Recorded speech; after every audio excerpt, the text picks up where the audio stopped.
Hello, everyone. Thank you for joining me. I'm Noelle from Elevage Wine Coaching, and today we're going to be talking about where the bleep do I start? We have all probably felt some way, somehow, in our wine study journeys a little bit overwhelmed and unsure of where to start our studies. So either we procrastinate and don't study, or we keep rereading the textbook over and over again. We just kind of become paralyzed because we don't know where to start. And at Elevage, we want you to enjoy learning. And one of the least enjoyable things is not knowing where the bleep start. So we're going to talk about that today and give you some tips and suggestions for where you can get motivated and going in your wine studies. So let's get going. Overwhelm isn't having too much to do, it's not knowing where to start. Often, when we take on some of these big certifications, there's a lot. We know signing up for these courses that it's going to be a big undertaking, and we're willing and able to do it, but not knowing where to start can kind of freeze us in our tracks and prevent us from moving forward. So, where the bleep do you start? You start with your 5 S's, and we're going to go over each of these in turn. Your syllabus or specification, as WSET likes to call it, a schedule, your study plan. You need to know when you're going to study, how you're going to study, your strategy, what type of study tools are you going to use to help you be successful on your exam. Summarize. You need to put that textbook in your own words so you can learn it better and not be parroting the textbook because most of us do not, fortunately, talk like a wine textbook. And then sample questions. Very important to helping kind of do some final prep work for an exam are finding those or creating sample questions. So let's get going with the first one. Syllabus specification. Almost every single wine certification program out there, even the Master of Wine program, has some sort of syllabus or specification that tells you what topics will be covered. This is different than what your instructor might give you, that just kind of gives you a timeline, what they're going to talk about on certain class days. That's also important, so you can be prepared for class if you're taking it in person.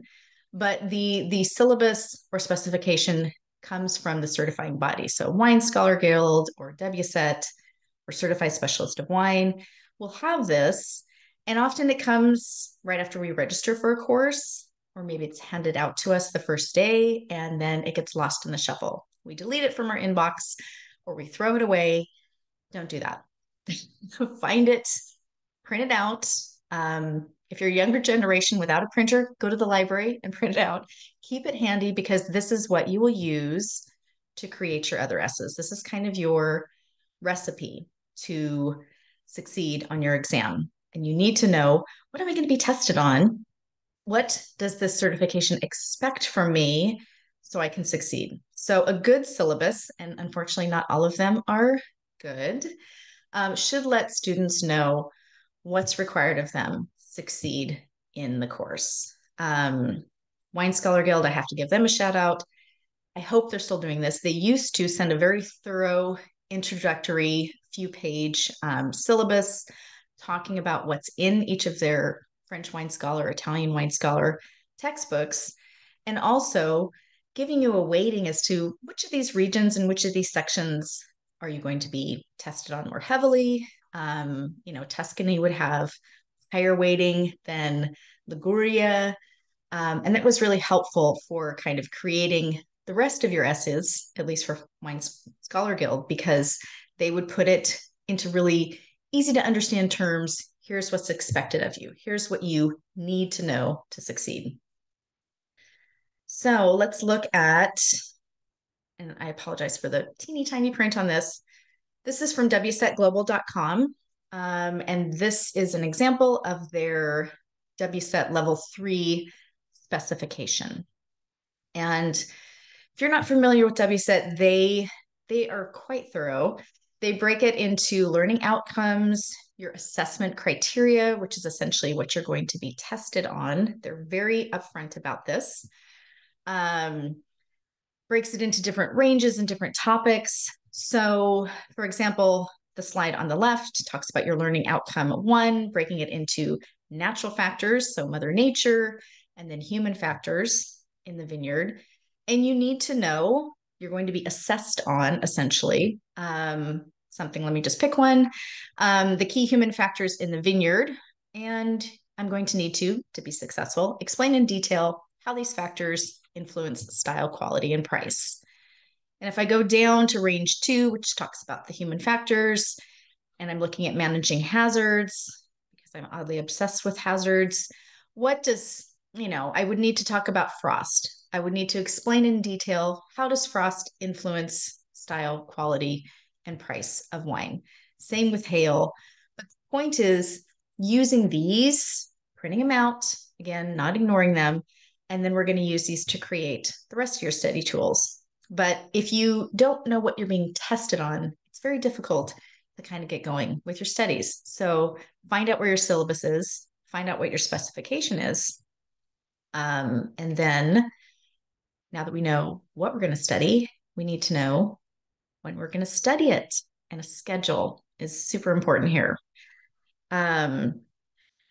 Also called a study plan. Some people use those interchangeably. So a detailed schedule will tell you what you're going to study, again, based on the syllabus, when you're going to study it, and that's very individualized based on your personal time frame and how long you're going to study it.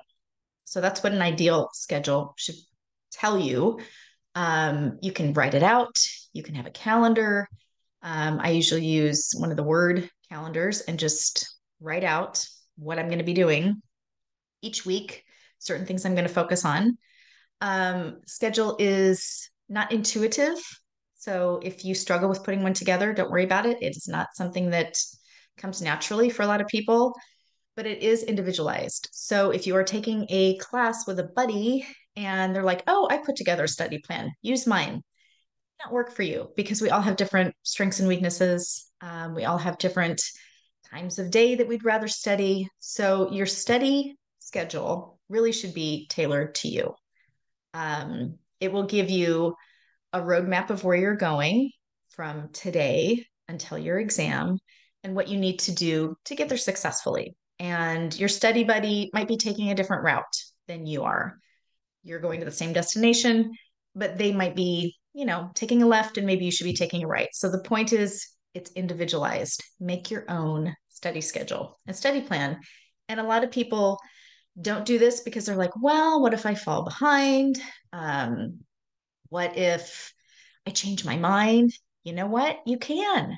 It's not written in stone. You can totally change it up, but just get something in writing so that you don't sit down to study and then spend about 15 minutes figuring out, well, what the hell am I going to study today? Because if it's written on your schedule, you know what you're going to study and you don't spend that time spinning your wheels figuring that part out.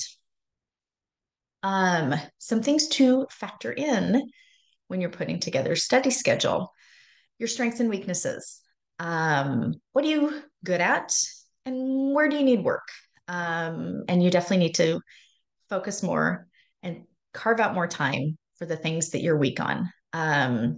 Like I mentioned, I love hazards. I love viticulture goings ons, but I can't stand like quality assessment and quality control. And I really don't do well at QA and QC stuff. I avoid it. So I need to put that on my schedule more because I'm really weak in that area. And then I enjoy other things, and maybe I need to build those in, but a little bit less because I'm more knowledgeable about them. So if you are struggling with Italy, which most of us do, make sure that you're allocating enough time to studying Italy as opposed to maybe California, which you know like the back of your hand. Don't spend so much time on that. So it's a very personal evaluation that you need to do and be honest with yourself. What am I good at? What am I not so good at? because we do tend to spend more time on things that we're good at because we enjoy them more. We like being good at things. That makes sense. We don't really necessarily want to be struggling. So we don't really want to spend time on those things that we're not as good at. So make sure you're balancing your Italy struggles with California. Maybe you do Northern Italy for 1 week, take a breath and take a break and focus on California the next week, or at least half the week before coming back to Italy and picking that up again. So make sure you're changing topics based on what you enjoy and what you don't enjoy studying. Another key thing, dedicate more time to areas that are more likely to show up on your exam. And this depends on what exam you're taking.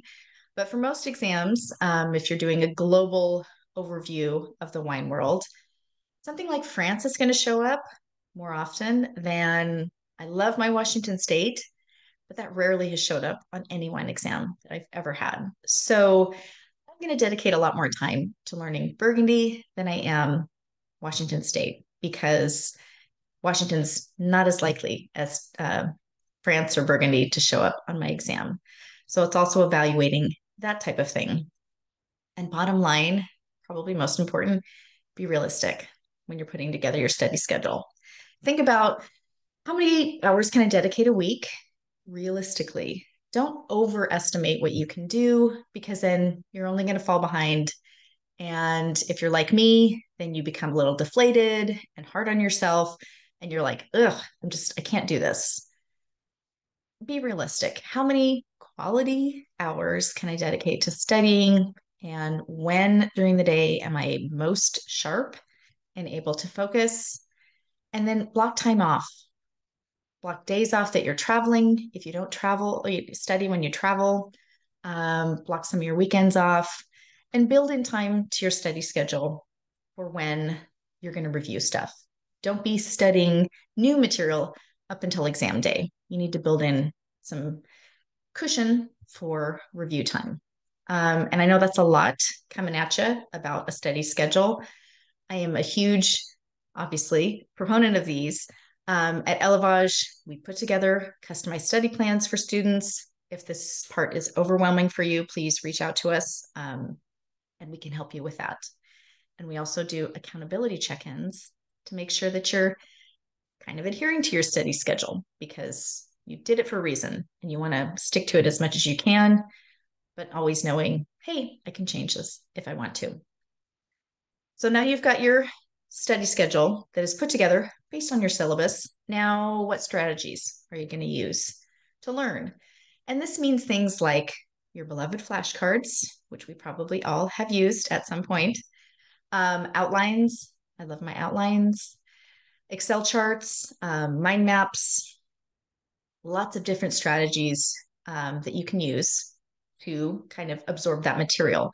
Reading the textbook over and over and over again is not a good study strategy. You need to somehow extract that information and put it in your own words and in your own methods. So, outlines for me, I'm a very linear thinker. Those work like a gem. I've been using them since law school. I have an example here on the screen to the left. It's very same thing for Galicia that I have for Tuscany, that I have for Burgundy. I've got the history and then the climate. It's very logical format. That's how my brain works. If you are a more creative type, mind maps might be the way to go.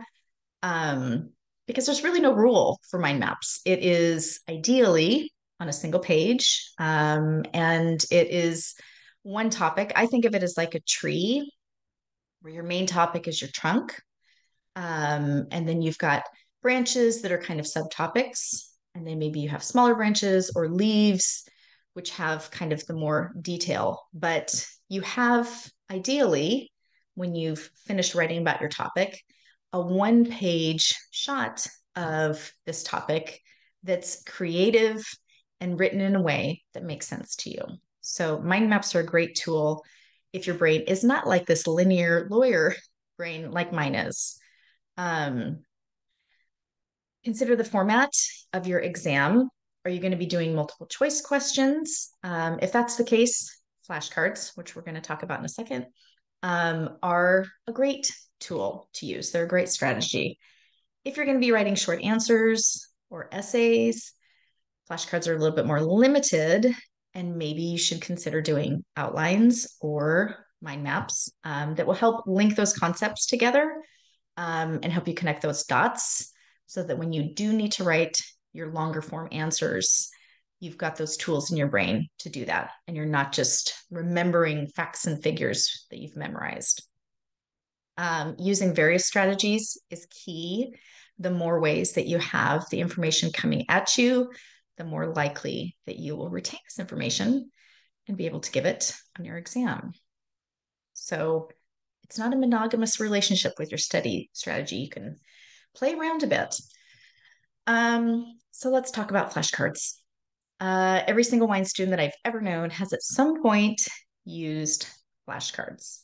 We love them. Most of us have loved them.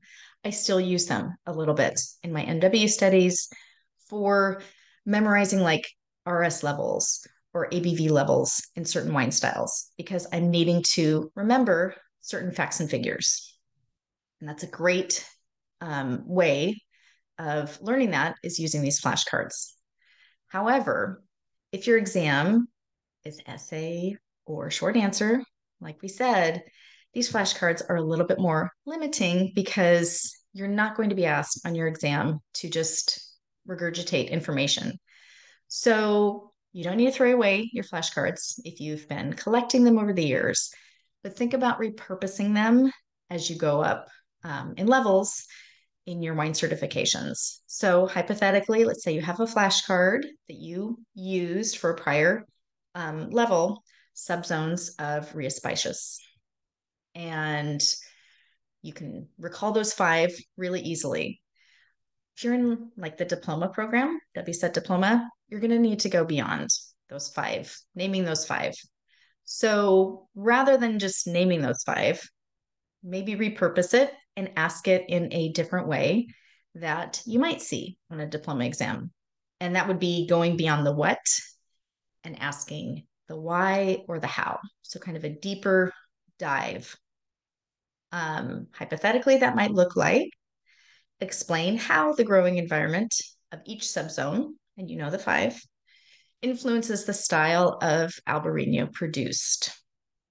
So this would require you to know the 5, the what, and then go beyond that and think about how Albarino looks differently in each subzone. Is it because one subzone is inland and warmer and therefore riper fruit in the glass? Is one subzone very large, so therefore there's maybe not as much consistency? You see where I'm going with this?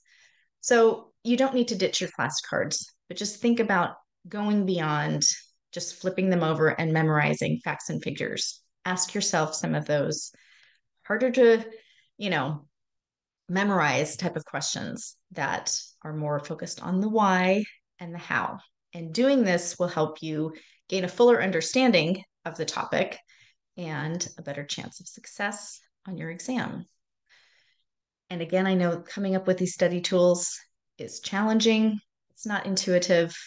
Amber and I are happy to chat with anybody, give you some ideas, talk about how you learn, and figure out a good way, a good study strategy for you. We can help find ones that work for you and your brain because we're all different.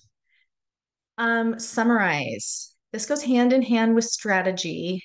And bottom line is you want to be putting the text or whatever you're reading into your own words or your own voice if you want to record that and listen to it. Most of us, thankfully, do not talk, do not communicate like our wine textbooks do. If I was to talk about the Northern Rhone, I would not say, and this is a quote from the, I think, diploma level, this region has a moderate continental climate with cold winters, warm summers, and adequate rainfall. That's not, Noel, that's not how I would explain Northern Rhone. So when I read that, I need to put it into Noelle's own words. I'm not going to copy that and put it into my outline. I'm not going to copy that and put it onto my flashcard. I'm going to put my own words. It's like if your friend says, "Hey, how was that book you read? How was that movie you read or watched?" You're not going to parrot the book review that you read or the IMDb review. You're going to tell your friend in your own words about the movie. So start doing that with wine. If somebody said, "Hey, tell me about the Northern Rhone," what would you tell them? It would not sound, let's hope, like your WSET textbook. So it's important to put it in your own voice because that's active learning. You're putting it into terms that you understand and that you will remember. So, summarizing, putting it into your own words, and then keep condensing it down. And this is difficult because, let's say you have 5 pages in your text on Northern Rhone and you summarize it and you have 3 pages now. Okay, so you did fairly well, but that's still a lot to remember. So it's important to start kind of narrowing down, what do I really need to know about the Northern Rhone? And what do I really need to have on this piece of paper? Eventually, it'd be great to have everything you know on one piece of paper about whatever area you're studying. So when you're first doing your summarization and you get it down to 3 pages, maybe you write about how steep the slopes are in the Northern Rhone and what that means. It means labor's more challenging, better sunlight interception, good drainage. But as you start going forward in your studies and seeing, okay, I know what steep slopes mean now. I don't need to also have on my summarization sheet all this other information. Just write steep slopes because no matter if it's the Northern Rhone or the Mosel, you know what steep slopes mean. So you can start with your 3 page summarization, but then start kind of discarding, green harvesting, if you will, the information that's already in your head and getting it down so it's just one nice must know page of whatever area you're studying. And again, Amber and I can help you with this because this is something that is not intuitive and takes some work because it's kind of scary sometimes to discard information because you're thinking, well, what if I'm tested on this? You might be, but it's already in your head. It is. You don't need to have a 3 page summary when a 1 page summary will do because you know it. The final S is sample questions. And these are great for reviewing, especially as you get closer to your exam, going through these sample questions. How is the test going to word these things? Getting used to the lingo, especially if you're in WSET diploma, learning those command verbs is key to understanding how to answer the question. So, what is the format of your exam? Is it multiple choice? Is it short answer? Is it essay? Do you have a blind tasting component?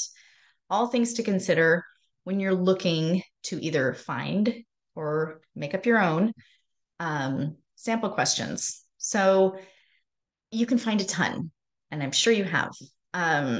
There's a ton of them out on the net, and people are more than willing to share their sample questions or flashcards. But be mindful of the source where you're getting them.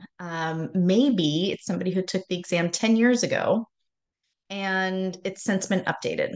So some of the regions that they have are not on your exam, or some of the rules and regulations have been updated. And so it's not accurate anymore. So be mindful of where you're sourcing your sample questions. So ideally, make up your own. That's another way of cementing the information because you're taking that active learning step to take your text on the Northern Rhone and then write out question. And maybe it's a multiple choice question. Maybe it's asking, what's the dominant red variety in the Northern Rhone? Anyone? Or maybe if you're in a more advanced level, it is describe the various wine styles Syrah produces in the Northern Rhone. So making up your own questions is part of studying. It helps. It helps you kind of get in that mindset of what might they ask me on an exam, and how would I answer this? More active learning. If you are in a program like the Wine Scholar Guild or Certified Specialist of Wine that provide you with sample questions, which is great, work out why the other answers are not correct rather than just rotely, oh, yep, this is C, Syrah is the dominant variety of the Northern Rhone. What are the other options? Was one Grenache? And then think to yourself, okay, well, okay, that's incorrect because that's the dominant variety of the Southern Rhone. Or maybe Marsan's one of the options. Well, that's not correct because that's a white variety. It's just more active learning and using those sample multiple choice questions to get your brain moving in other directions. Short answer or essay exams. So like WSET level 3, diploma. If you have these for your sample questions, take the time to handwrite or type, depending on what you're doing, the answers out. I cannot stress this enough. I think we all fall into the trap of just kind of going over answers in our head, which is fine sometimes, but you are not going to be graded, at least not yet, on what's going on in your head. You're actually going to need to communicate it on paper. So if I were working through sample questions and I had a question about methods of mitigating hail in vineyards, I might think to myself, oh, yeah, I know that. I can answer that. Well, let me see if I can freaking answer this and write it out, because writing it out is active learning and you're cementing it in your brain more. And it also shows you, can I answer this or not? So going over things in your mind or just thinking, oh, yeah, I can answer that. I know the answer to that is not enough. Take the time to maybe bullet point it out. If you don't feel like writing a full on essay, fine. But what would your outline look like to the side? It also helps if you're handwriting your exam to get your hand in shape, because it is a bit of a workout come exam day. So that's sample questions, and that's the 5 S's. If you have any questions, Amber and I are available. Our website, our email addresses are there. We're very active on Instagram with our weekly quizzes. I think we've got 3 going on now. And you can always tell it's me because I have exclamation points and emojis. There's our website. We have a lot of free resources, including this video for students wanting to help them be successful again and really enjoy the whole learning process, because some of these certification programs, unfortunately, do have a way of taking away some of that joy. So we want to put it back and give it back to you. So contact us if you're struggling with that. We can help. And we really want to help you over that exam hurdle and get you there, at least with a smile on your face, or at least not crying. So I hope this helped. I hope this motivated some of you who are stuck and not sure where to start. But we're here for you if you have any questions or if we can help. So take care. Good luck. Happy studying.